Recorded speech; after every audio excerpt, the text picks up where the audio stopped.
Richard Norton. Richard Norton, how are you? I'm good, mate.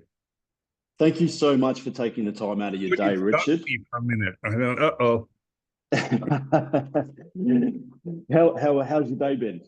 Yeah, good, mate. Good, good. Just getting ready. Got a seminar to teach tonight and another one on Sunday and a rap party tomorrow night. Lots going on. I've just Very been watching busy. a Liam Neeson shoot here in Oh Melbourne. wow. Yeah. Wow, you know, I was actually extremely nervous but very excited to interview today, Richard. I grew up watching you on the big screen, Jackie Chan. I watched you or read about you in Blitz Martial Arts magazines, and it's an absolute honor and privilege to sit down with a legend like you. Thank you, mate. I appreciate it. You left an imprint on me, Richard. You said to me once, "Never stop being a student." And 30 years later, here I am, still training in martial arts. I've acquired black belts in multiple styles, including Brazilian Jiu-Jitsu, and that really made an impact on me. Um, how has martial arts impacted you, Richard? I'd be very interested. Oh, well, it's everything for me because I started when I was 11.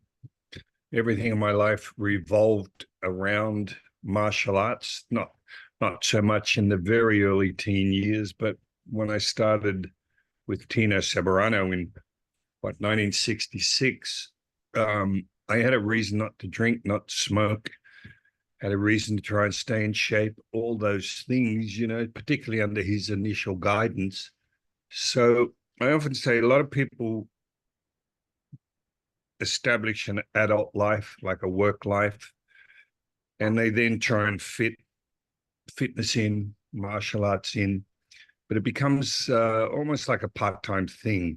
And for me, I just realized when I started with Tina that it's pretty much what I wanted to do with my life, though not knowing how that would necessarily turn out. How could you know? But starting with Tino, then of course was Zen Do Kai with Bob. I mean, all as a result of martial arts, all these doors open, doing bodyguard work for 25 years.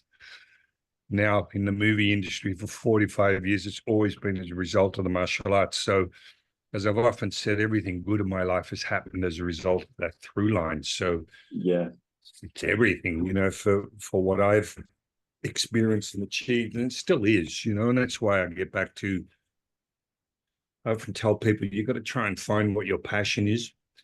It's hard to do for some people because, we get into a very, I don't know, I don't want to use the word mundane. It sounds a bit, putting people down, but we become like robots, you start yes, a job, you get up the same time, you go to work, you go, as I've often said, go home, watch the same TV shows, go to bed, get up and do the same thing. And all a lot of people are waiting to do is retire so they can start living. yeah, Again, my favorite answer to that is, well, good luck if you make it. Um, and to find something you're passionate in that gives you an excitement to get up every day, especially with martial arts, we have the chance to learn something new every waking day of our lives, should we have the desire. And hence the saying, always be a student. There's always something new to learn. And that's what motivates me, and I'm trying to strike a good balance with everything in my life, especially at this age. But it still all revolves around martial arts. It's still what excites me most, and nothing excites me more than the chance to learn something new. I did a seminar, 3-day seminar with Alex Kostick, who has his own version of Systema. It's not like a lot of the YouTube wow, stuff you see. And he's absolutely amazing. And it's a very much a contradiction to karate and a lot of things I do. But that's exciting, because it makes me yeah. rethink a lot of stuff, maybe modify some things, not change other things. But it's often what I say, daring to participate, get out on the floor and get immersed in something you don't know and don't feel comfortable with. And I think you get incredible results by doing that. Even Yeah. if you find out it's something you never want to do, well, at least Yes. you've experienced it to know that part of it. Yes. 100%. I think too, Richard, martial arts has helped me so much throughout life. It's a unique tool that has helped me overcome adversity and obstacles. And it's just made me a much better person. It's made me kinder, more benevolent. And I think you're right. Anything good about martial arts, you know, it just transfers so much into life. What was the... Sorry, Before you go on, I mean, if anyone listens to this, they should listen to what you just said, because the unfortunate thing is, and it leads to what I've said over and over again, it's not the 2 hours on the mat, it's the 22 hours off the mat that's important. Yes. People will role play and they'll get on the mat and they'll sound all spiritual and whatever else goes with it. And then they get off the mat and they're complete dicks in their home life, work life, whatever. And that's the important thing. It's not just about that 2 hours of combatives that you learn on the mat. It's how it does affect your life and how you then interact with everybody out there in society. I mean, it's about communication, about interactions. So how you behave is important. And I always say you have an obligation after a certain time as a martial artist to behave like one, which means having manner and having integrity and having some honor. And look, we all mess up at stages, but hopefully we're aware of it, and we're aware of it enough to then make changes, you know, to our behavior. And I believe good, strict, in some cases, traditional martial arts help a lot with that, you know? Yes. And it needs, and especially as you get older, you know, I watched a podcast with Hickson Gracie lately, not that long ago, a month ago, when he's talking about how different jiu-jitsu is for him. He said, I'm not a warrior anymore. I'm not fighting anymore. I'm not competing anymore. So then the combative aspects have got to take a second seat to the health benefits. And people would say, well, is karate good for self-defense, or is jiu-jitsu good for self-defense? To which I would say, well, forget about the mug in the street. Think about defending yourself from cardiovascular disease, from stiffening joints, from all sorts of ailments that come naturally with aging. You can mitigate them with good martial arts training, with breath control, breath work, you know, keeping your body and muscles, sinews, tendons all strong. I think that's the defense that's important for me. I hope I never fight anybody ever again in my life now. But the defense is that, and that's a very personal thing. And I think people need to really understand it. It's, if, you know, I did a seminar with Chuck Norris's convention, had about 200 black belts on the floor teaching reality based. And I basically said, well, when's the last time in the last 6 months one of you had a street fight? And I don't think anyone put up their hand. Yeah. Said, well, if the only reason you're training is to defeat that idiot in the street, then you're wasting a lot of fucking time, you know? Yes. There's got to be more reasons than that for spending so many hours on the mat. And again, it gets back to what you just said. It's about yourself, your health, your obligation to your wife, your kids, your family, or whatever, to remain healthy and to remain mentally sharp. And I believe, yes, genetic factors come in, and maybe at some stage you are going to become afflicted with something, but I think again we can do a lot to mitigate, you know, what aging does, you know, to an aging body. Yes. How did that eventuate? How did you get in contact with Chuck Norris? That's a very interesting story. You initially worked on a movie with him. Is that correct? It was The Octagon. No, but it's all started. Bob Jones went over to the US in, I think, 77, 78. Met a few people, including legendary Joe Louis, who's now no longer with us, but he met Chuck and invited Chuck to come out to Australia. Chuck had just done Good White Guys Wear Black and Break, a couple of very early martial arts movies. So he was interested in promoting them. And so Bob and I were holding the first ever kickboxing tournaments in Australia. Bob pretty much introduced, it was PKA then, you know, kickboxing before Muay Thai became popular here. So we were doing tournaments in all the different states. I ended up doing demonstrations with different sai and, you know, katana and bow. And Chuck demonstrated his particular style, Chun Chuk Do, as it's called. Well, so we were on the same card. We became great friends. And he basically said, if I get to California, look him up and we'll get together and do some training, which for a young kid from Croydon, was like an incredible opportunity, never thinking I'd actually end up in the US. Cut to a year later, Linda Ronstadt wanted me to come and work for her full-time in the US as a personal bodyguard. So after a bit of and ahhing, off I went. Chuck was the first person I called. We started training every morning at his house, and he was in pre-production for the Octagon. As you just mentioned, one of the early ninja films.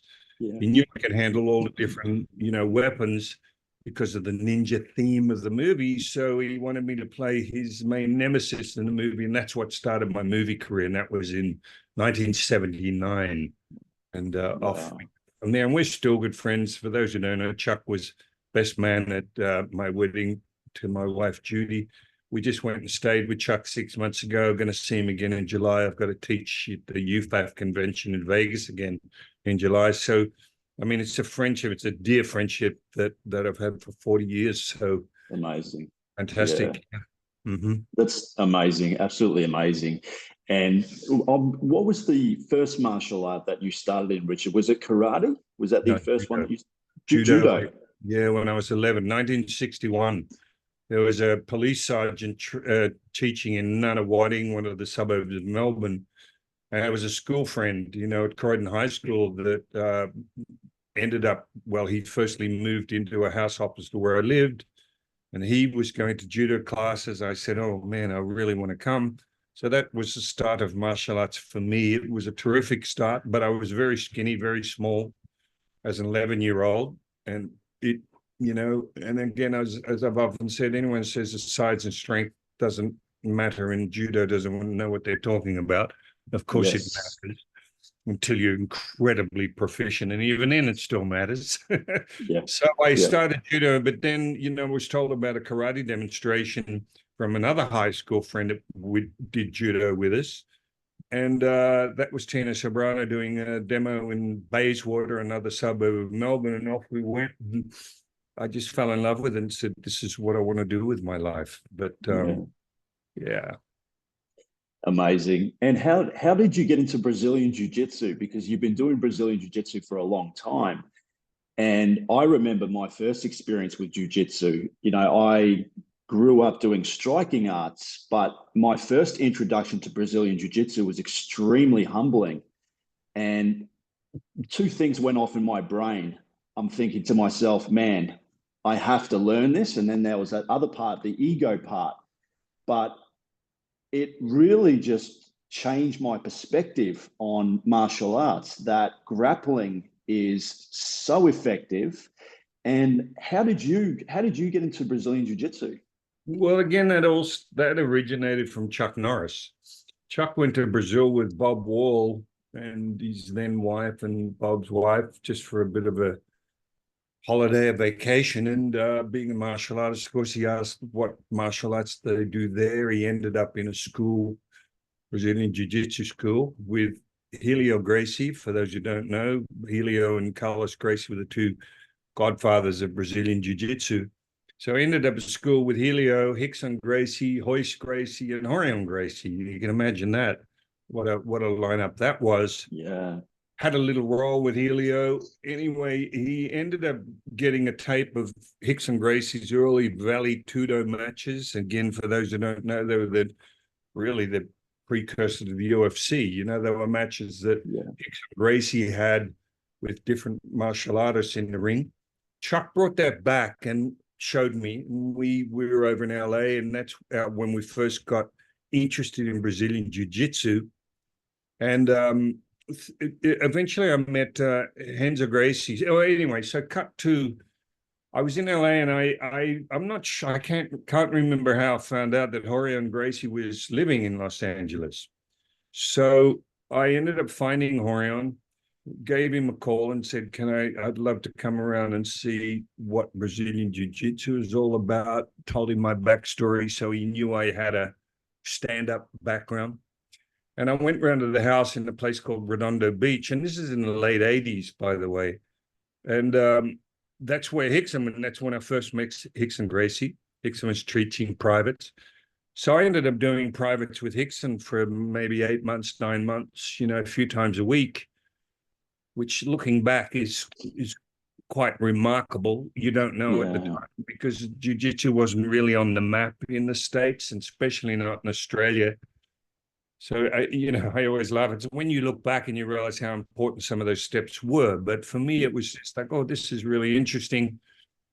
And I laugh because, and you would have heard this in different podcasts, we repeat it, but the first thing Hicks and Gracie said to me was, my friend, do you want to put the gloves on? Because that was when Horion was going around using Hicks on and challenging all the stand-up martial artists to basically put jiu-jitsu on the map. Luckily, I was smart enough to say, no, I just want to basically see what you guys do. And again, I'm repeating an old story, but my first lesson then was Hoyce, who was just a kid then, sat on his back, and I had to get on what's known as the mount and stay there. And then Hoyce got on top of me. I had to try and get him off. I always laughed, both of which were ridiculously impossible. And again, I walked away from that lesson going, oh my God, I felt like a little baby on the ground with these guys. I need to add it to what I do. And I always say the key word is add, not instead of. I just realized I needed to add it to my stand-up and striking ability. And how much better a martial artist would I be? And that was the start of it. And I ended up meeting sometime later Henzo Gracie, who asked me who I was training with. And I said, oh, I'm going to Horion's house, training with Hicks. And he was the one that said, you need to meet my cousins, the Machados. Hicks and, it was Hegan, John, and Hegan, Carlos. I think John Jack wasn't out of Brazil yet. He didn't come out until the early 90s. So anyway, I went and started training. They were also all in a garage just before any of them had any academies and before the UFC. So I started training they were all living in one house out in Manhattan Beach. I started training there. Bob Bass, Chris Howder, some of the earliest pioneers were there on the mat with us. And that's how it all started. And, when I came back to Australia, I started playing around with it and teaching it. I mean, you know of John Will. That was the first time he ever heard of it, sitting in my lounge room when I showed him the Valley Tudo tape. He'd never heard of it before. That was late 80s. And that was his introduction to the whole idea of it. So again, the whole spark was Chuck being in Brazil, coming back with that tape. Now, cut to, I'm training with the Machados, and Chuck had brought Horion and Hicks and a few of them out to teach at his United Fighting Arts Federation seminars, which were once a year for a couple of years. I started training the Machados. I said, Chuck, you got to meet these guys. They're amazing. To which Chuck, who was living in a place called Tarzana, and I was living in Reseda, which you wouldn't know, but the suburbs of Los Angeles. And Chuck said, oh, bring them out to the house. We'll do a private with them. And I always laugh because he said, oh, get them for 2 hours. I said, no, you don't want 2 hours, trust me. And so I brought them out. I think it was Carlos and Hegan particularly that came out. And that was the first intro, that an actual connection that Chuck had with the Machados was through training with them and they're bringing them out to the house. Then connection and a whole, arrangement started. They became great friends. Chuck, Bob Wall, and myself helped set the Machados up with their first academy in Encino. They later opened up an academy out near the beach, Redondo Beach Way. And that was the start of it, and an incredible relationship. And Chuck, of course, helped. We all helped them get residence, and the rest is history, But I would credit Chuck in the US with really putting jiu-jitsu on the map in the sense that because it was already a legend in karate or, Korean martial arts, and already on his way to being an action star, he was instrumental in getting the attention required to put BJ Jamul, as Chuck's doing it. There must be something in it. And so off it went. So, I've been doing it, since the late 80s, figure it out, And I love it. It's been an incredible journey. I trained with Jean-Jacques for over 30 years and used to go out and train with Hegan and all the rest of them at Redondo Beach. And I'm pretty much back here in Australia now, so doing my own thing with Team Norton, BJJ, we call it. BJJ. 12, 14 affiliates under me, and I'm just still loving and enjoying the journey. What do you love most about Brazilian Jiu-Jitsu? I think as we get older, I can't see myself sparring, getting kicked and punched. And I've had a lot of injuries over the years in striking arts. But I think the one thing that really is fascinating with Brazilian Jiu-Jitsu is you can take your time with it, go at your own pace. It can be low impact. What do you think? Yeah, I agree with that. But the key is it all depends on how smart you are that you don't roll with idiots and want to pull your head off. Yeah. Because, at least with striking arts, you're in control. Like until you get hit, of course, and impacted. But structurally you're in control. The issue with jiu-jitsu, the negative of it, and I'm saying this if you're not smart enough, is to realize that if just say if two of you are equal, you're handing over control 50% of the time to somebody else who's yanking and pulling you in directions you don't necessarily want to go to. That, of course, opens up an avenue for injury. You can hyperextend, get somebody that's a little too zealous and adrenalized and they hyperextend an armbar, or you don't tap too soon. So that part of it, you got to be very careful, because a lot of friends that started with not same time but later than me are no longer doing it by years. Why? Because they're all jacked up. The necks are out, the backs are out. So yes, I hear what you're saying. Like snapping punches for me is hard on my body now, though I still do it. Whereas you're right, if you get the right partner, the good jiu-jitsu guys like a Higgin, they almost feel like they're moving in slow motion. There's no jerking, there's no shaking the crap out of you, and yet they always have 100% control of you to the point that they can gently cause you to submit. And people need to remember what Ju in judo, and Ju is soft way, jiu-jitsu, there's hard soft in it. And the soft part is allowing you to submit somebody in a way that you can put enough pressure to allow them time to go, tap out, I give up, this is too much for me, as opposed to snapping somebody's arm and then saying, Yeah. that's the gentleman side of it. So to get back to the original question, why I just like it because it's such a contrast to striking. But of course, UFC brought in the value of it. Hoist won in the original UFCs because nobody knew what jiu-jitsu was, in the sense of they saw it as, say, wrestling. Well, wrestling is not a submission art. You didn't have chokes and arm bars and lockups and using a gi. So it opened people's eyes to the limitations of a stand-up art. And people used to say to me when I started, well, we never go to the ground. I said, well, that's all very well, but you're not necessarily going to have a choice.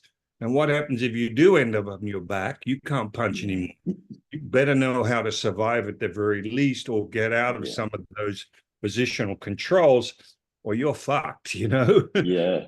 And that's why I said when I originally did it, I said it's as well as not instead of. I knew it. You needed striking, because in the street, if we're going in that direction, the last thing I want to do is go to the ground. I don't care who it is, because I don't know whether he's got 2-3 mates that are going to kick the crap out of me while I'm having my with somebody on the ground. So striking arts are essential, but so are grappling, because somebody grabs you, it's a whole different game. So both are beneficial. You touched on some interesting points there, Richard. I interviewed Gavin Hain, who is a second-degree black belt in jiu-jitsu at Fight Club Jiu-Jitsu on the Gold Coast. And I was talking to him about jiu-jitsu for self-defense. And you get these trolls online that put shit on jiu-jitsu saying, it's a death sentence against multiple attackers, never go to the ground. What if you're grappling on the pavement? There's bystanders, cars, gravel, etc. And I said, jiu-jitsu is the only martial art that teaches you how to get back to your feet. And we're not going to the ground unless we have to. But God forbid, if you do go to the ground, it'll be because it's against your will. What do you make of all those people that say jiu-jitsu is useless? Well, they have no idea. They're people that are uninformed and have never actually got on the mat with one of these guys. That's what I would say. I've had people, question it, everything. Say, don't talk about it, try it. And ultimately, against even a moderately trained jiu-jitsu person like you found, like I found, you suddenly go, oh my God, I had no idea. Because people look at grappling and they don't see the finer points and the details and the control that's being exerted on you. You look at someone like a Craig Jones. I mean, my God, the level of expertise of a fighter like him is just extraordinary. And it's not to even repeat what you said. What you said is exactly it. I trained with Sammy Greco, who I don't know whether you know, he was K1 world champion in MMA. Sammy's a moose. And when I used to grapple a bit with Sammy Greco, I ended up saying to people, I say, if you are tied up with Sammy Greco and he decides you're going to the ground, guess what? You're probably going to the ground whether you want to or not. Hence, enforcing what you just said. And suddenly in the ground, yes, you need to know how to survive, number one. And it's number two, to get up. Yes, you need mobility. Yes, with his multiple attackers. But imagine having four people, and the first guy, through watching the UFC, does a rough and ready double leg and puts you on your back. Well, you're fucked if you don't know how to deal with that. And I don't care. Listen, strikers say, well, what about multiple attacks? There's not many strikers that I know that could effectively survive with three good fighters anyway. So I refute that argument. Yes, maybe, but you need both skills. And again, that's what the UFC, the grapplers realized they needed to learn how to strike, and the strikers realized they needed to learn how to grapple, or at the very least, understand the pre-visual cues of when somebody, drops their level and is ready to shoot on your legs. You better know what that looks like, because the wrong time is when you're up in the air ready to be thumped on your back to go, oh, shit, I didn't see that coming. And so again, I don't even listen to comments like that because they're totally uninformed. Again, get on a mat with somebody who understands grappling and you will become glaringly aware of your inadequacies when somebody, and even, this is why Muay Thai is so good, because they at least deal with grappling. The Muay Thai artist clinches your neck and starts kneeing crap out of you. If you're not aware of that particular art, again, you're fucked, and I have a lot of respect for the Muay Thai artists because of that, their ability to grapple in close quarters. But again, a boxer, karate guy in a clinch is in a whole different world. It's a different interval, and you better understand, even if it's not your primary art, at least understand the toolbox of a grappler. Because, it's an old saying, you cannot defend against what you don't know or what you don't see. So that's what I would say to that. And What I love most about Brazilian Jiu-Jitsu, Richard, is it enables you to deal with an altercation in a more humane way. And it's fantastic for kids. And unfortunately, there is a bullying epidemic, and children especially can benefit from Brazilian Jiu-Jitsu, because if a child hits another child in the playground, that person, they can get suspended, and it's not good for anybody. But I think Jiu-Jitsu is a fantastic art because you can hold someone down without throwing a single strike. And now more than ever, people have mobile phones and there's CCTV cameras everywhere. It's probably going to look pretty bad if you were mounted on top of someone striking and punching their face. Have you worked with children before, Richard? Yeah, I have. It's not my main thing. I mean, there's some people that love teaching kids. I think I've got too much going on in my head, and I want a more advanced sort of environment. And God bless the instructors that love kids and teach them, because how important is it? They're the future. But you're absolutely right. And we absolutely, as human beings, would have grappled far sooner than we learn how to punch. Yeah. And not just on the ground, but think about, and I call it, when I teach reality-based stuff, that some of the controls I use from a jiu-jitsu point of view it's what I call a low-level response to low-level violence. My ability to manipulate and redirect somebody, or even get them in a restraining hold. It could be taking their back and getting a seatbelt on them, whispering in their ear to say, look, we need to stop this. Always with the ability to escalate it depending on that response. But I found in bodyguard work that was essential. I mean, the last thing I could ever do was just haul off and punch somebody in the face, Yes. not only because legally I'm in trouble, but also the band. I used to always say, well, it wouldn't be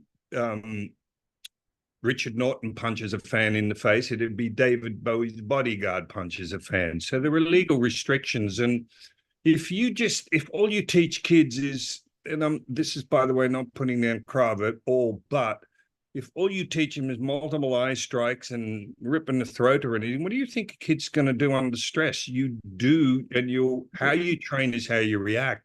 I think that's a very dangerous thing. And I Yes. absolutely concur with what you said, teaching kids to grapple first and control an opponent in a much softer way and control the situation. Absolutely. That's our obligation with these kids, not to teach. I mean, I teach reality-based and, trying to snap somebody in the throat. I will never teach a kid how to do that, because I would then have third-party responsibility where a kid goes to school, gets into a stress situation, smacks someone in the throat, and his answer is, oh, Mr. Norton showed me or told me how to do that. Well, not only could I get in trouble, but even ethically and from an integrity point of view, it's not a good situation to be in. So 100% agree. Start grappling first. As they get older and understand the restraints necessary in a violent situation, then teach them striking. And the other thing, there's a friend of mine that talked about martial art and how there's so much martial in arts now and very little art compared to when we start with strict karate or aikido, whatever. You line up, you bow. As you know, in Brazilian Jiu-Jitsu, there's not a lot of bowing. They don't do it. I disagree with that. I get any of my classes to line up, we bow. I pay homage to my Japanese roots, as it were, as far as martial arts. And the important thing is it teaches people to humble themselves and show respect and show restraint. And there are rules, and that's a very important part of martial art. I've got away from your question a little bit, but you know where I'm going with that. So I think even with jiu-jitsu and you're teaching grappling, really understand that discipline is a necessary thing that not many other sports teach kids. Yes. I mean, martial art, we line them up. They respect the rank. They respect the belt. And if they don't, hence the saying, which is one of the ones I coined for the Machado, is check your ego in at the door. Because if you don't, it'll probably get checked in for you anyway, Yes. Yes. 100%. Have you ever had to use martial arts for real in the street? You've done bodyguarding and you've worked with some of the most famous people on the planet. Have you ever had to use it for real? Yes, absolutely. And it's interesting when you say for real, because here's where I think also a lot is missing when people think of martial arts. It's like in karate, the first thing that happens is we learn what happens after the first punch is thrown.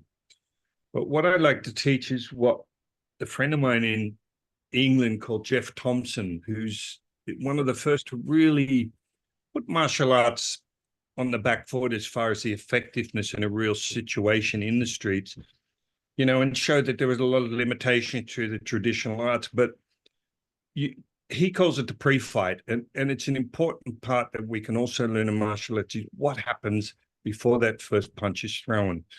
Verbal dissuasion, being switched on, being aware of your environment. That's all part of a martial artist's toolbox. Is how do I see the potential threat in the first place? Am I switched on, or am I on my phone completely oblivious until I'm lying on the ground going, what the fuck just happened? That's all part of a martial arts thing, color codes of awareness, and then escalating levels of response depending on the threat. Is it a life or death situation, or it is a road race situation where you have every opportunity to disengage and walk away, or does your ego get the better of you and go? That to me is all part of being a martial arts. So even before we get into the physicality, yes, I've used my martial arts the whole time I was on the road in that regard. Now, physically, I don't talk a lot about the food, yes, because I was in the States, traveled just about every shit kicking down the US with different bands. And there were times when, yes, it got physical. but part of my job was again the pre-fight. It was trying to anticipate a possible situation coming and work out a way to avoid it. Whether I wanted to or not, that was my obligation to the band, aside from the whole legalities, as I said before, of falling off and just punching somebody because I could. Yes. But, yeah, they were hairy, and the situations I ran into were not, people always think you're dealing with the totally calm individual, but a lot of times you're dealing with crackheads and people that are so out of their face, whether it's on drugs or alcohol or both, you can no longer sort of have an intelligent conversation to dissuade. Those situations often turn violent just because they know no other avenue. Hence, you need to have more than just verbal skills. You better know preemptive striking, how to react to a sucker punch. And as the audience would know, part of the limitation of a lot of arts, including karate, is the respect and the discipline in that we line up, we face you, I bow, I step back, and then we spar. Boxing, you're in a corner, you know who you're going to fight. Nobody else can jump in. There's a referee. So in other words, all the arts, pretty much as far as I know, are consensual sparring matches. You're agreeing to engage. The problem with the street and when I was working on the road is I never knew when, a threat could become real and become actual physical. So you had to be on, I often say it's like the Alsatian dog, where the owner, you walk close and the ears prick up, walk a bit too closer, start growling, and then walk closer again, you might get bitten. That was kind of my job, Last line of defense, if anyone got on stage, you have to be able to deal with it. And I had to deal, hence jiu-jitsu. Again, by the way, you had to deal with that in the most, what can I say, soft manner, because how you got a punter off the stage would often dictate how the crowd reacted. If you violently dragged someone up, you could have a few thousand people just up in arms with that, So being able to control and restrain, again, I'm getting off the page a little bit, but having those control skills through jiu-jitsu, again, are an incredible asset to your arsenal as far as dealing with violence, But I was lucky, I stopped. I got to the stage, I worked for 14 years with James Taylor and Linda Ronstadt, with David Bowie for 8 years, Fleetwood Mac for many years, went with Stevie Nicks when she went solo initially. I had a lot of experience, and it's a little bit like the story of The Bodyguard with Kevin Costner. I got to a stage where I had two friends over there that got shot and killed doing this work, because anyone knows, the US knows there's so many carrying weapons, guns, concealed carries allowed in a lot of states. So you got to be very fucking careful about what you get into. And I just came to this, I was doing a lot of movies at the time and touring, in between movie shoots. And I suddenly thought, you know what? I haven't been stabbed. I haven't been shot. It's probably a good time to just be thankful for that journey and move on, which is what I did. And Yes. yeah. There's a video online, Richard.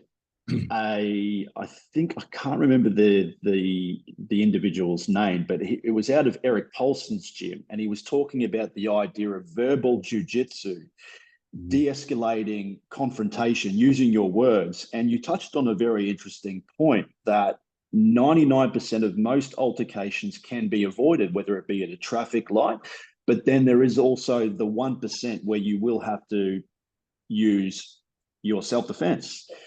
Have you seen the video? No, but I don't think I have, but I know exactly what you're talking about. Here's the issue. If for people that are listening, if I'm in front of you and we're arguing and you do not have your hands with me, at that stage, I am able to turn and walk away. I'm a road rage situation. First of all, I don't even have to pull over, but even if it comes confrontation, if my hands are up and your hands are up, then I've agreed to basically get into this with you. That's a choice. And God knows with us guys, it's genuinely out of ego. Well, fuck you. I'm not walking away. You're not going to tell me what to do. It is all so avoidable. The only time it changes and becomes a necessity is, first of all, if somebody grabs a hold of you, if he attaches himself to me I have to respond physically because this is a very dangerous situation for me. I can now no longer walk away. I could be in a grappling situation then, or at the very least, I'm getting grabbed because the guy's just about to try and punch me in the head. So that changes things. So it's I always laugh because and how long have I been doing it, and I know all this stuff, and then I'm in LA, I don't know, 6 months ago or something. I won't go into it. There's a little thing where this woman stopped and my car just touched the bumper. Anyway, we were talking.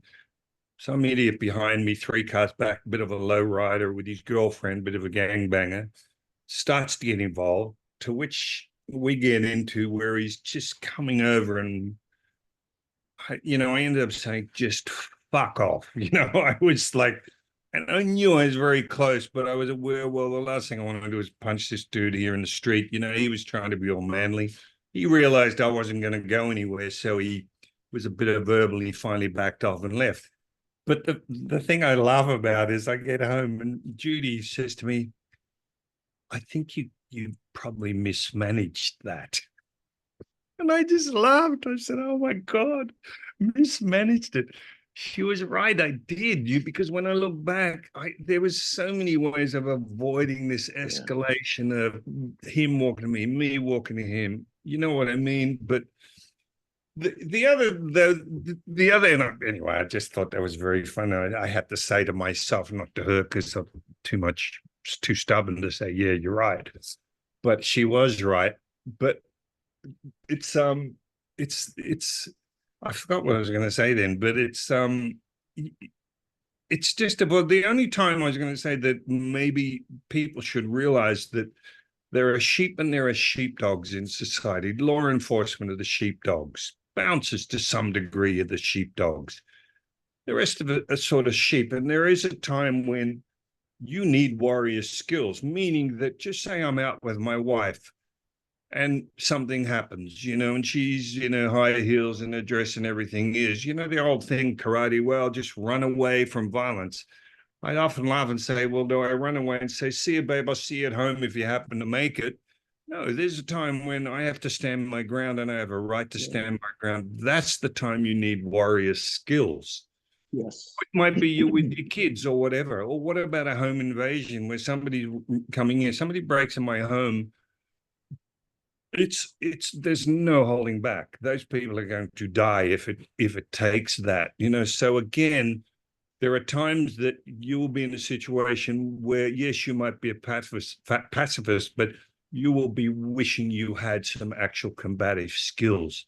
So it really, I'm saying it's the time, the place, and situation, and having the confidence. Napoleon said, and he was referring to war, that confidence is a factor of preparation. The more prepared you are for war, the better you will behave in war. And so I'm standing in front of two people, one person, whatever. The more confident I am in my combative abilities, the more comfortable I am in trying to dissuade. No, because I find, and cops are the worst, in the worst situation because of their lack of training, that they'll go to the use of lethal force. Why? Because they don't know anything else. And the average person can be absolutely scared shitless. It's like a caged animal. Even a very, gentle animal will become like an enraged bloody Wolverine when cornered.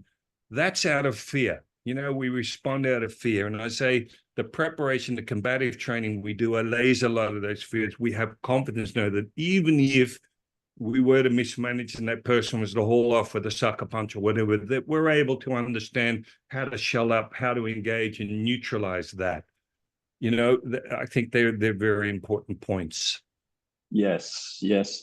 You mentioned Craig Jones, Richard, and I'm a massive fan of the rise of what's happening in the leg lock game, in mixed martial arts, the current wave of jiu-jitsu and the new moves that are being invented.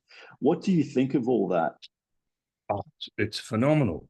But it hasn't been that long. I mean, I say to people 10 years ago, like with jiu-jitsu I learned from Machado's, it was, yes, you did ankle locks and there was some knee barring and stuff, but very little. It was almost considered dirty pool to attack the legs. It meant your guard passing and getting the upper hand of whether your jiu-jitsu wasn't very good.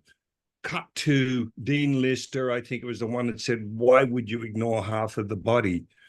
Of course, Danaher then, being such a legendary coach, and how he's brought Craig Jones, Lucky Charles, and all these people up with their leg game. It's changed jiu-jitsu in a way that you could never have imagined, because, as you know, the old ways of guard passing and everything else, hooking an arm under the leg, suddenly it all changes when they're able to attack your legs or on your back, using your legs, shielding or whatever. Your ankles, your knees, everything's exposed because of this new, incredibly advanced and technical leg game. And you look at, I trained with Lucky Giles, who I did private with Lucky, for those who don't know, was also one of the best leg lockers in the world. And I rang him, and he was such a gentleman. He just spent time with me. I wanted to learn more about the leg lock game, as much to know the pre-visual cues of when I was about to be attacked, and when I was vulnerable to a leg lock, so at least have a chance of defending. But anyway, my point is that, man, after a few lessons, when someone like Lucky, with his expertise, locks you in, whether it's a cradle or whatever it is, Ashigurami, and he's starting to lock your heel in, you are fucked, I don't care who you are.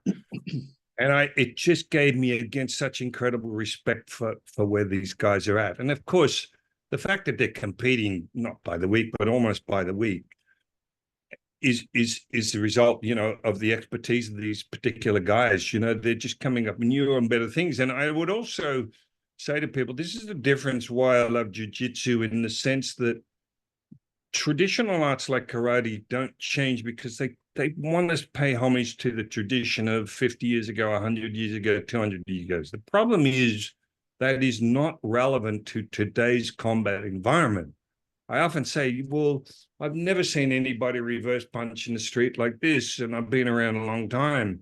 What is your reaction to somebody outside a pub in Chapel Street, in Melbourne, in a pub fight? The combat skills need to be competent and relevant to this particular combat environment. And jiu-jitsu, it allows itself, especially because of the UFC, to evolve almost by the week. I mean, Higa Machado, I asked him, I said, how do you keep up with the evolution?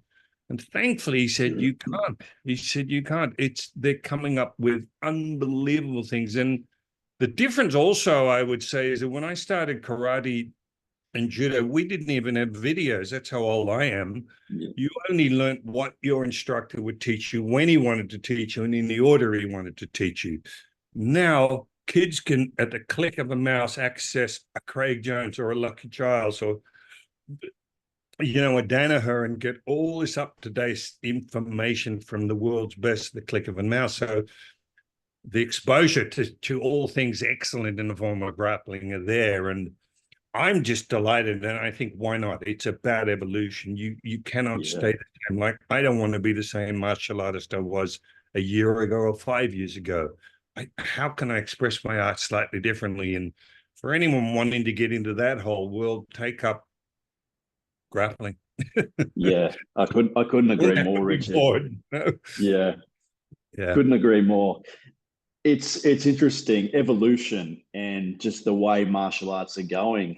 I've always been fascinated with the self-defense side of martial arts. And one thing that people sort of ask the question, does the gi transfer to the street?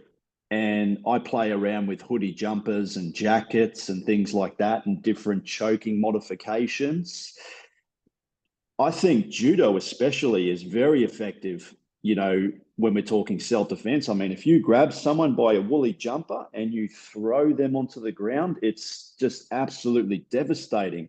What do you think?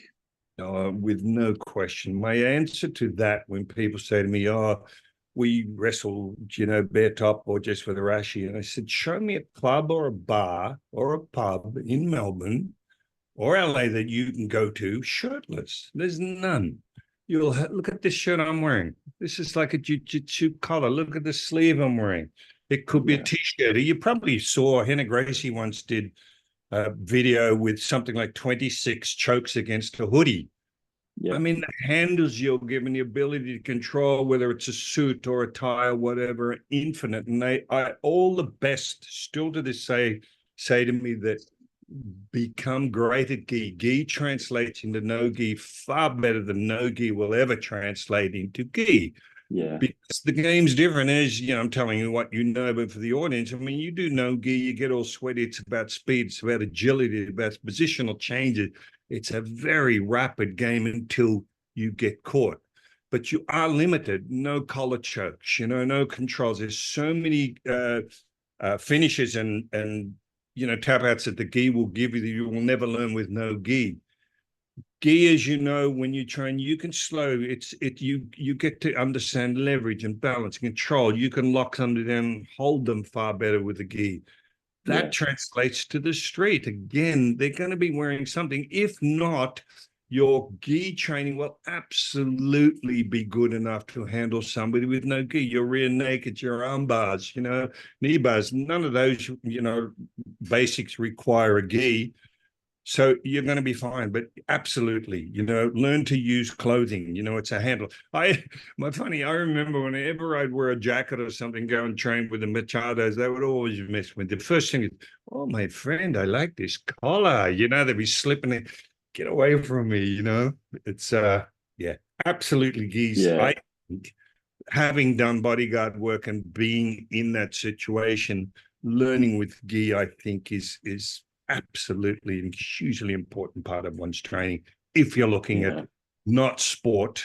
And again, people got to understand there's a big difference between sport jiu-jitsu and say BJJ combatives. As you know, there's Rickson Gracie's his idea is that jiu-jitsu was never meant to be a sport in his mind. It was always about combat. It was Yeah. about Yeah. somebody trying to punch you. How do you negate that with your jiu-jitsu? And I think that's an incredibly important part that's missing in a lot of sport jiu-jitsu clubs.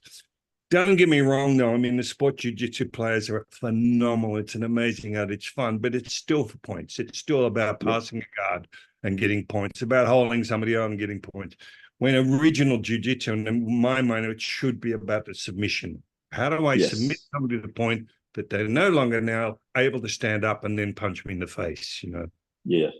I've had the privilege of training with Paul Kale, and he's an amazing individual. And one of the premises of kinetic fighting, which is the martial arts program he teaches and also trains and helps with Army cadets, is make use of any available weapons. And if you think of what the gi technically is, it's a weapon, it's like a hangman's noose. And I think it's incredibly effective to train in gi, but also the modifications that can be used from gi to street with hoodie jumpers and jackets. That hoodie, I mean, I think it's more worse than being strangled in a gi. It's Well, yeah, devastating. t-shirt. Yes, people say, "Oh, it's stretch," but take the stretch out of it. You have Yeah. it's a noose, like you said. It's a hangman's noose in the right hands of a skilled jiu-jitsu practitioner. No, they definitely just added weapons that again you won't get if you only do no gi. And again, please don't get me wrong, people. I'm not putting down no gi because it's phenomenal. But I think, again, if we're going to translate in the street, you absolutely need to understand the use of clothing. The gi, yes, it's what we wear, but again, collars, coat collars, shirt collars, T-shirts, holding onto their sleeve, pant leg. There's so many applications of clothing that become relevant, in a street situation. Yes, yes, 100%. Richard, you've had an amazing career. You've worked with many different people, including Jackie Chan, Sammo Hung. What was that experience like? And what was your first interaction with working with Jackie Chan? Oh, well, first of all, it's amazing. And again, as I said to you earlier, I did my first Jackie Chan movie, I think in like 1984. And I remember I was in a little town in Japan near Fukuoka, it's called, and I got a phone call, this Asian lady saying, "Oh, hi, I work for Jackie Chan. He wants you to work in his movie." what's your price? And I always laugh about that. What's your price? I said, well, hold on, what? She told me, and I said, well, when does he want me? And I said, they said, you need to be here in the next 3 days. And I said, well, that's impossible. I'm on tour. I was working for Linda at the time, bodyguarding with 3 months more of the tour to go. So I'd had to knock her back. Thought that was the end of it. Cut to a few months later, I get another call when I finished the tour. And off I went to Hong Kong. And the first one was a movie called Twinkle, Twinkle, Lucky Stars. How that all started, though, was Pat Johnson, who recently passed away, but he was an ex-partner of Chuck's in martial arts schools, phenomenal martial artist. He was one of the fight coordinators on The Big Brawl that Jackie did in the US, one of his first US-based movies. And Pat became friends with Jackie, and he was the one that said to Jackie, oh, you should consider me as somebody for your movies, blah, blah, blah, blah, blah. And that was the original introduction. That's how they got interested in me. And that basically started, I think I did 5 movies in Hong Kong, with the legendary Sammo Hung and Jackie and all that sort of stuff. So, yeah, it's funny because, again, when I was going to Hong Kong, I knew who Jackie Chan was, but I didn't watch the Hong Kong movies. I wasn't one of these martial artists that watched all the old Kung Fu movies. So for me, it was just another gig. You know what I mean? It was a chance. Oh, okay, this will be fun. Of course, it wasn't fun because it's ridiculously hard work in those days working in Hong Kong. But it's only 20, 30 years later, you look back, and when I was working on Suicide Squad in the US in Atlantic City, and in Atlanta, sorry, and some of the stunties asking when you see their eyes widen when you're talking about Jackie and Sammo and even Chuck. It's then you go, wow, yeah. As I said earlier in this interview, you go, yeah, that's an amazing little step and an incredible journey. The opportunity I've had to work with Chuck. As I said, still friends with Chuck Norris. Did a lot of movies until I auditioned for Force 5. That was my first lead in 1981. Still working with Chuck, but still went off and started to do my own leads in lower budget action food movies in Philippines and Thailand and everything else. But to be around what I call people at the top of their game is what it's all about. Whether it's a Jackie Chan or a Chuck Norris or a David Bowie or a James Taylor, people with such incredible careers, there's so much to learn from them in the way they behave and their passion and the way they commit that allows them such a long career. I mean, there's a lot of flash in the pans that have one movie or whatever, or one hit song and drop off.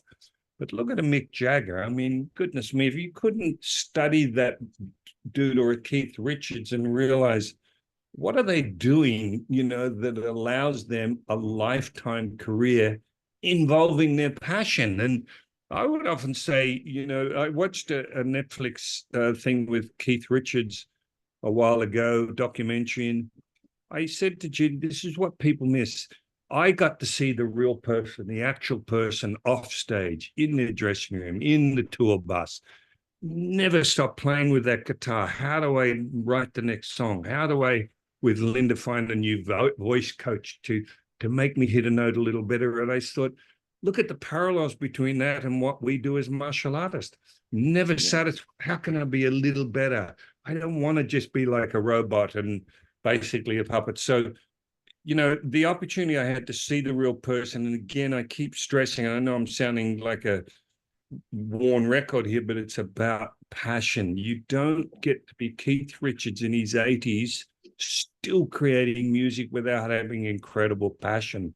And I love that I was able to see not the caricature on stage, because whether it's David Bowie or whatever, it's an act. They're acting, and they cater to their fans and what the fans expect. But to be off stage and see and hear and talk to the real person has been a real gift for me. And the great thing is too, the friendships you form. Again, I mentioned Chuck, but like James Taylor, a lot of young ones probably don't even know James. He's originally married to Carly Simon. He's had unbelievable history of hits and everything. James is coming out to Australia in April, and I've got text messages from James. Oh, we've got to get together and spend some time and everything. And that's just precious, because I wasn't just a bodyguard. I became an actual friend. and still a friend, even though I haven't worked for James for so many years. That's just heartwarming, I think, anyway. Yeah. Yes. Couldn't agree more. The fight choreography that you've done in previous movies, it's kind of like a dance. It's very intricate, it's aesthetic, it looks fantastic. How much preparation and work is required on fight choreography for a film? Well, as much work and time as the production will give you is what it requires. Yeah. Often, depending on the budget, you'll get ample time. Like if you're doing a Fury Road or the latest one, Furiosa Mad Max, Guy Norris, who I've worked with for 30 plus years, Guy's the supervising stunt coordinator, second unit director. Guy's whole key is prep. It's about preparation. It's about pre-production. It's about rehearsing the fights, about getting the director's vision, on a previs, or, as we call it, we'll film ideas and everything, show the director, and you have time to then sort of morph that into the story and to make the fight relevant to the character and the storyline. That's gold. But so many of the films I did, you just making them up on the day. You have no time. So it's a mixture of both. And a lot of what I do, my job really is, first of all, thank God I've been versed in various martial arts, because you can't do a Jackie Chan movie by being good at one thing. There's grappling, there's throwing, there's judo, there's all sorts of aspects of that. And so what I realized my job is, first of all, is to get a little bit of time with the actor and find out what they're capable of. Because it's no good me choreographing a fight that I can do. First of all, I'm a left-hander, so I'm biased toward a southpaw stance, et cetera, et cetera, et cetera. I get the actor and I'll show them a kick or two, a punch or two, or whatever. And by then I can assess what they're capable of. My choreography then will be dictated by their ability, because I'm not the one that's going to be doing the fight. They are. And if I give them a ridiculously complex fight that they're not capable of course it's going to fail. And then they're going to look like shit on screen, And some of them, I've been lucky, like a Margot. I just can't sing her praises enough. That lady is capable of just about any fight you can think of. Why? Because she commits. She will come I trained her for months, and every night she would be there. After a 10 or 12-hour day, she would be there training. Hence her ability. And I would say that she just wanted to be the absolute best version of herself. That's delightful for me to train somebody like that. Scarlet Johansson was the same. Will Smith was the same. I trained him in his house for months. Total commitment. But again, I would say the choreography, yes, it's a dance. It's all choreographed. There's no such thing as ad lib in a fight scene for obvious reasons. I would say you've almost to them, it's like Dancing with the Stars. You have to know exactly what your partner's going to do. Otherwise, somebody's going to get hurt, because you're still throwing fists around, kicks and everything else, learning how to fall. But it's still got to be based on character and story, I always say. Like there's some, even Marvel films, I switch off because I see what I call drama. Then there's a ridiculously complex fight scene with wires and flips and everything else. And then the drama continues. I'm not attracted to that. I don't care if a fight's very basic, as long as the character is justified with what they're able to do through the backstory, and there's a coming from what caused the fight. What happened before the fight determines how violent it'll be. Is the person active fighting for their life, or are they fighting their brother or something they had a disagreement with? All of those sort of factors come into the type of moves that I would teach an actor, in a fight scene. And of course, by the way, it's not just me. The director has the final say in what he wants to do, and or depending on the actor, they will also have a lot of input into their character and what they believe their character would do in the way of combative skills on screen. Yes, yeah. I'm sure you've seen the John Wick franchise, and it was amazing just to watch the martial arts. And Keanu Reeves is a fantastic actor, but he's worked with the Machados and other martial artists. It was a revolution in the idea that you got to see good martial arts What did you think of the John Wick movies? Yeah, and you know why it was so good? They spent like a year preparing for that. Yeah, Like Keanu's not a physical person in as such, you know, it's not his life. He's not a martial artist. But once, months and months before, because I know the guys obviously that trained him, you know, he would commit. If you look at him on the gun range doing mag changes and everything, you would swear it was friggin' it's military. impressive. Yeah, Well, that doesn't happen by accident. You know, that's commitment and that's work ethic. And Keanu commits like nobody else. And I don't know Keanu myself, but everything I hear is you could not meet a nicer guy. So God bless him for the career he's had. But again, all the fights and everything are a result of 87-11, you know, Chad Shestlevsky, you know, and his commitment to his stunt team and everything, getting the very best people to rehearse and flesh out the very best action possible for those John Wick scenes. But again, gets back to what I said. If you've got a day's notice to work with an actor in John Wick, it's not going to look like that. Trust me. no, It takes months of preparation, hence the incredible result they get out of that, you know. Yeah, yeah, I think they're amazing. The only thing for me that I always laugh is, you know, the one Donnie Yen, of course, who's, you know, obviously incredible martial artist and some of the stuff that my only, and I'm laughing now, they'll probably get criticized for this, but to have so many elite hitmen be so close and miss so many times with their weapons, because I know guys that specialize in that. They're not going to miss you like that. But again, it's a movie. You know, people have to understand if firearms against an empty hand, how do you make that last in reality? You can only do it by using, you know, taking a license that it's a movie and just going along for the ride and giving a chance to leave, you know, use your imagination and everything and enjoy the complexity of a really complex fight scene. Like I worked with, I did a guest star with David Carradine on Kung Fu: The Legend Continued, which was the reboot of the original Kung Fu series. And even he said the problem was all of this in the Wild West with just rudimentary six guns would sort of work. Bring it into today's age with automatic weapons, suddenly doesn't work, you know, it doesn't. yeah. Changes everything. Oh, of course it does, you know, so. Yeah. And what are you currently working on at the moment, Richard? Have you got any plans? Yes, I do, and I'm excited about a couple of few. I've just last week finished doing some work on a Liam Neeson shoot. It's Ice Road 2, Road to the Sky. It's about a bus going up into the Himalayas, you know, in Nepal, and terrace and everything. And Liam, I worked with him on Blacklight, lovely guy, and a phenomenal stunt team and cast. So I was doing a bit of work on that one, which I was fortunate to do. I've got to go to LA and work a bit with Chris Pratt on another shoot, who's, you know, amazing actor. So that's fun. I'm also probably in June. There's a film called Sacrifice. I got asked to read a script, no action whatsoever, complete drama, playing a lifetime military man who's got PTSD, he's on medication, got a wife. His son is in the military and his son is gay. He's vehemently against gays in the military, hence this incredible conflict.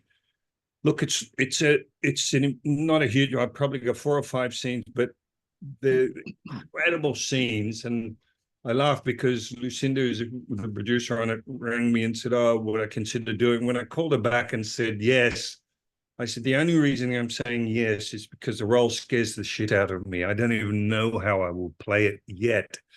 But hence, being at that stage of my life, I don't want to just basically go through the motions anymore. To play a dramatic role that doesn't depend on my action abilities and be able to pull it off is an incredible challenge. So I'm so excited about that opportunity. Wow. Yeah, and there's another one in October that can't talk much about, Rise of Heroes, that Jason Statham is apparently signing on board, and I've got one of the major roles. So to be doing a film with Jason will be incredible. It's a kids' martial arts movie. So that's coming up. And there's a couple of others, you know, I got cast in the lead in an animated Western, which is exciting too, because I've never done anything like that. So we're still there. I'm trying, though, James, to get a balance. I'm trying to learn how to say no. to certain things because I don't want to be working all the time. I love training. I love teaching. I've got a lot of seminars coming up too this weekend. UFAF for Chuck again in July. I've been teaching at UFAF since the early 80s, so they want me to come back. Chuck and his wife will be there. That's exciting. And yeah, so it's trying to get a balance, where I'm not stressed out on how I'm going to handle the next job and just being able to sit in the couch and binge what YouTube Jiu-Jitsu instructionals or something like that. I love that.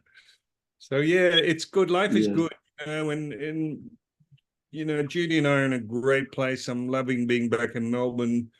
As I said, it's people often realize way too late what's really important in their lives. And really the important thing is not that you continue to work and amass wealth and material things. It's the time with people that just means so much to you. Yes, I totally agree. I think it's how you want to be remembered. And I think people are going to remember the feelings that you made upon them. And what would you like people to remember you for, Richard? The impact that you made in martial arts, who you were as a person? Yes, look, it's funny to say, but I don't often think about legacy because in my mind, once I drop off of the planet, I'm gone. You know what I mean? But yes, I think it's important to reflect on how you think people would remember you. You certainly wouldn't want people saying, yeah, he's a bit arrogant, though. Yeah, he's a bit of a prick. Yeah, he was, do you know what I mean? That is important, but particularly the ones that are close to you. That's my big message. I often say to people, what Judy and I have a saying that we brought in a few years ago that if someone or something doesn't add value to our lives, God bless you and all the best to you, but just fuck off. Don't bring drama and stress into my life. Yeah. Because I would argue that I don't have enough time to spend with the people I like, let alone the ones I don't like. Yeah. And that's important to me, So how reflecting on your behavior, and by the way, it's not when you're ready to drop off the planet you should reflect on that. Do it now with the time left and the ability to make some changes in your relationships that matter to you while you have the time to do it, As far as my martial arts, it's just what I do. As I said, everything good in my life came as a result of just wanting to be the best martial artist I could be. I always say there's tons way better than me. Some not as good. It doesn't matter. It's about my journey in that regard. And if I can sort of instruct and help instill confidence in younger students, older students, give them some fitness, give them a bit of direction in their life, or be a bit of a role model for what's possible to achieve growing up in a suburb of Croydon, skinny, asthmatic, and then have the life I've had, I would say it's virtually possible for anybody. It gets down to how badly do you want it, Yes. So yeah, that's important. It's just those related. Like I said to you, even being on the road, to still have James, I still speak with Linda Ronstadt, we're such good friends. That's hugely important to me because it wasn't just about the job, it was about the relationships you form. As I said, Chuck Norris and Benny the Jet Urquidez. Look, I've done movies I started training with Benny before the Jet Center, in the very early 80s. And we just did a seminar a month ago at the Martial Arts Australia Award. I got to do a seminar with Tino Seberano, and that was like a gift from God for me. It's full circle, student and teacher on the floor after, 55 years? I mean, good grief. That's incredible. Oh, yeah, it's an incredible journey, and that's all I want to do. I just want to be the best version of me, and sure, I still fuck up and I make mistakes. Luckily, I've got Judy that keeps it real. I gotta laugh. I gotta share this. I did a seminar podcast a little while ago, and I'm talking, and they're asking me about martial arts and spirituality and in control. I'm talking about driving and being in control. She unfortunately knows what I can be like in a car. It's my one weak point. I'm not a 10th degree in that yet. Anyway, I'm stalking and I get off and I walk in and I said, it seemed to go all right. She said to me, geez, you talk shit. Excuse me. She said, I want to meet that guy, And just laughed. It's funny because we can all Yeah, talk a good yeah, game. The question is, do we actually live it? You know, and there's a big difference. yeah, All sound incredibly gifted and spiritual and insightful and everything. The question is, do we actually apply that to our own lives? And hey, look, yeah. I'm trying to do that as best I can, you know. Well, you're a remarkable human being, Richard, and it was an absolute honor to sit down and chat with you. Where can people find you? Well, the best way is just to message me on Facebook or Instagram. Look, you know, as you know, I've got a fans page and all that. The Facebook, they allow 5,000. Now, by the way, I don't know a majority of those people. You know, it's my Facebook is really my way of letting people know I'm still alive and basically leads to jobs and things like that. But they can always message me on Facebook. You know, we have Richard Norton BJJ.com is a website they can go to. But yeah, Facebook or yeah, Facebook Messenger is always a way to reach me if they wanted to make contact or some advice or whatever. I just ask people if they do send me a message, be patient. I sometimes get abused because I haven't responded to somebody from Albania and they forget that I actually have other things in my life rather than sitting and Yeah, responding to messages. But I appreciate, you know, the support out there. So happy to get back to as many people as I can for anyone that's interested, you know, in my yeah, journey. And once again, my message is, kids, if I can do it, anybody can do it. I did not have anything special in any way. I was lucky enough to dare to participate, to dare to leave Australia, to jump out of a little pond into a big pond, you know, by going and working with Linda and then hooking up with Chuck, and the rest is history. And I often say cannot imagine what my life would have been had I not taken that chance to get out of my comfort zone and be uncomfortable, because the rewards are just incredible. And you would know that from jiu-jitsu. The hardest thing is walking on the mat. yeah, No, you're going to have to wrestle people. You know, some of them are yeah, going to be bloody suicide matches and some will be easy.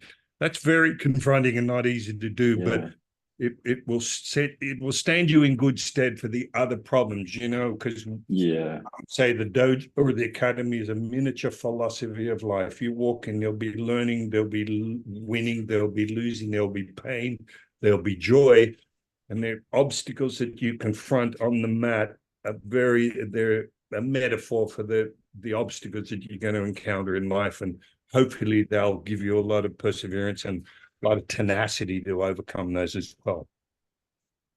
fantastic. Richard Norton, thank you so much. I You're welcome, appreciate your mate. Thanks for time. having me on. All right, my friend. Thank you so much. See you, You're welcome. Richard. Bye. Yeah, bye.